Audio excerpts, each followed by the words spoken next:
So here we've got the Gemini solar eclipse, and this happens on the 10th of June 2021.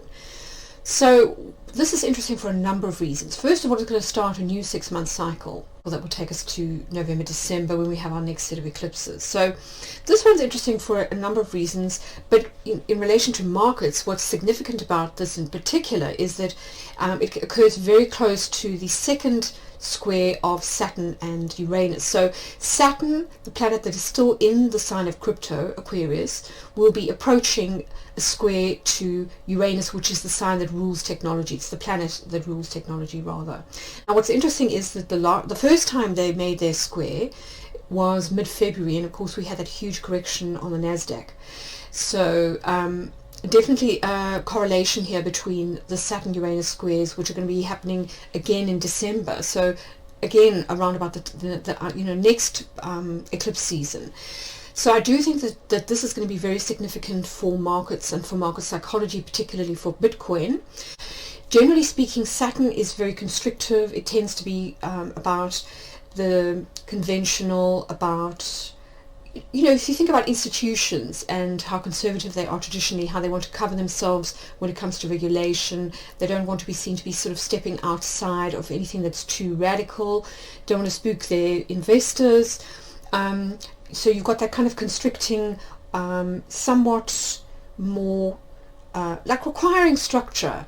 And this is something I did talk about in the blog post that I did called Bitcoin Comes of Age. I did say that I expected some volatility as a result of the Saturn-Uranus set of squares. So they always happen in threes. So we had the first one in February, kind of mid-February. The second one is going to happen on the 14th of June, and the third one will happen on Christmas Eve, 2021. So these three are going to kind of mark the year. They're going to sort of be a predominant theme, and I think what it does tend to cause is a little bit of fear, a bit of panic, sometimes a bit of catastrophe thinking, a tendency to be a bit erratic, because Uranus is a little bit unpredictable and erratic. Saturn tends to kind of constrict and want to sort of impose rules or laws. So I think we could see a lot of talk around regulation of Bitcoin, for example, various countries sort of making noises about banning it or introducing regulations.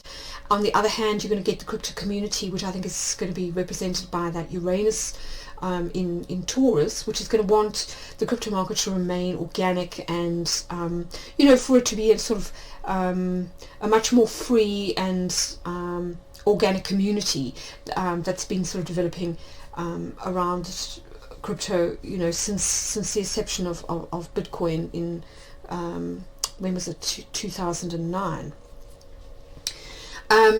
So I think that there's going to be this tension between institutions and what institutions require, and then on the other hand the Bitcoin community. And I think we've already seen that with the whole Elon Musk debacle. I think he was really just actually an example of what is turning out to be a kind of wider issue, a wider concern amongst institutions, particularly in America, that are concerned about what they're calling blood coin, which is basically a sort of a euphemism for this idea of not necessarily always knowing what the provenance is of bitcoins that are mined and whether they use hydrocarbon forms of based forms of energy to mine the bitcoin or not, because of course a lot of big funds are taking hydrocarbons out of their portfolios because of course there's increasing pressure to introduce stricter sort of greenhouse gas emission sort of rules and to reduce hydrocarbons in the atmosphere as the kind of focus on the climate gets louder and louder. So I think that that issue is going to continue to grow. It isn't necessarily true, and I think there's going to be, it does create a lot of fear and confusion though, a lot of fear, uncertainty and doubt, and I expect that to sort of continue for at least 3 months, if not 6 months. So yeah, a couple of things to point out. So we've got the Sun and the Moon here in Gemini, and they are going to be making a square to Neptune in Pisces here. Any kind of Neptune square causes a lot of confusion. So I think this can coincide with things like misinformation in the public domain, a lot of FUD as they call it, a lot of nonsense and kind of fake news on social media, propaganda possibly, or people with vested interests saying things that confuse investors. So just something to be aware of. I talked about this, I think, last year when we had the same set of eclipses in Gemini and Sagittarius, and I said that Gemini rules things like the media, the news, politics, media announcements, anything public, PR, that kind of thing. You can see we've got quite a big stellium here of the Sun, the Moon and Mercury, and of course Mercury is the ruler of Gemini, so that's quite a strong placement for Mercury. But Mercury here is retrograde, and that's always bad news when it comes to clear perception, clear communication. You often get misinformation, miscommunications, misunderstandings, but also problems with technology often, particularly with broadcasts. We often see problems in the banking sector where banks suddenly their systems go down or fail, that type of thing. So just something to be aware of. If you've got a crypto cold storage wallet, or you are all concerned about hacking, I would take some extra measures. I'd hide my passwords. I would make sure that my antivirus software was up to date, and that I didn't use Wi-Fi in unsecured areas, that kind of thing. So just something to be aware of, particularly when you get this combination of Mercury retrograde, a square to Neptune, can be deceptive, can also represent breaches, kind of security breaches, particularly digital security breaches, theft, deception, that kind of thing. The other thing, of course, is that the luminaries will be approaching a trine to Saturn in Aquarius. Now that's good news. Saturn unfortunately will be retrograde, so I think what that is likely to do is likely to sort of bring up we may revisit past issues or scenarios. So it's possible that at this point we may find out more about why Elon made the sort of policy decisions that he did, or something to do with the period that we had between January and now the first half of the year with regards to Bitcoin and the Bitcoin cycle.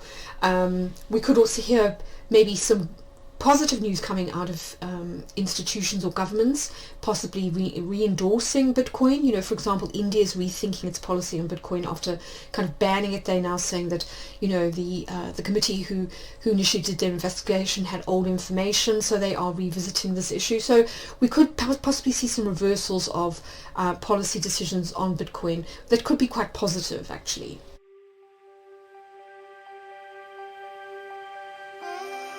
So here we've got the Bitcoin chart with the solar eclipse transposed kind of on top of it, and this is the outside of this chart is the eclipse, and then the Bitcoin chart is the bit in the middle, and then this is the angles and aspects. But I don't know if you can see, but the Sun and the Moon are here in the 11th house, which is the house of groups, social media, organizations, that type of thing, and that Neptune is here in the 8th house, and it's quite close to the Bitcoin Uranus. Now Uranus in the chart rules the descendant, so this for me does kind of point to some sort of outside interference from a particular individual or player, somebody who perhaps wants to undermine Bitcoin. It could be a state, it could be an institution, it could be an individual that may want to kind of undermine Bitcoin on some level, or possibly given that Uranus rules the descendant, it may want to kind of like somehow undermine the agency or the independence of Bitcoin as a sort of a currency that exists outside of the sort of centralized banking system, or it's outside at the moment of most of rules and regulations really, and jurisdictions in terms of legal jurisdictions. So it's possible that somebody may want to kind of undermine that, and obviously it's in the interest of certain states who may want to collect tax, say. They may feel that they're missing out on revenue, and of course a lot of countries are the purse strings are quite sort of tight at the moment after all that quantitative easing and COVID grants and things that happened in 2020. So that's entirely possible that there may be this kind of undermining of the independence of Bitcoin and the sort of direct peer-to-peer type of arrangement that we currently have with regards to investors, and the Bitcoin market. So that's something to bear in mind. And then we talked about Saturn. Here's Saturn sitting right on the descendant. So this for me definitely raises the possibility of some kind of, look at this. These are right on the angles of the Bitcoin chart. You've got that Saturn-Uranus square happening on the descendant and the midheaven of the Bitcoin chart. So for me, this is very, very significant. Any planets, particularly outer planets, that sit near to major, the angles, so either the ascendant, descendant, the midheaven, or the IC, are going to be very significant. And here we've got a major square between two outer planets happening on the two of the angles of the Bitcoin chart. So I do feel as though this, whatever happens around about this second Saturn Uranus square, is going to influence the future direction of travel for Bitcoin, where Bitcoin is going to be headed, possibly even its future. So it could be that regulation, there's some kind of regulation or attempts by institutions, possibly here represented by Saturn, to kind of to take control of Bitcoin.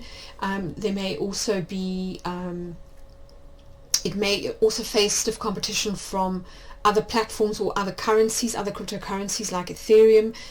You can see institutions kind of gravitating towards Ethereum and the stable coins, and of course most of them run off the Ethereum network, because of course the value of those coins is pegged to the dollar, and that's nice because it means that the price doesn't change that much from kind of week to week.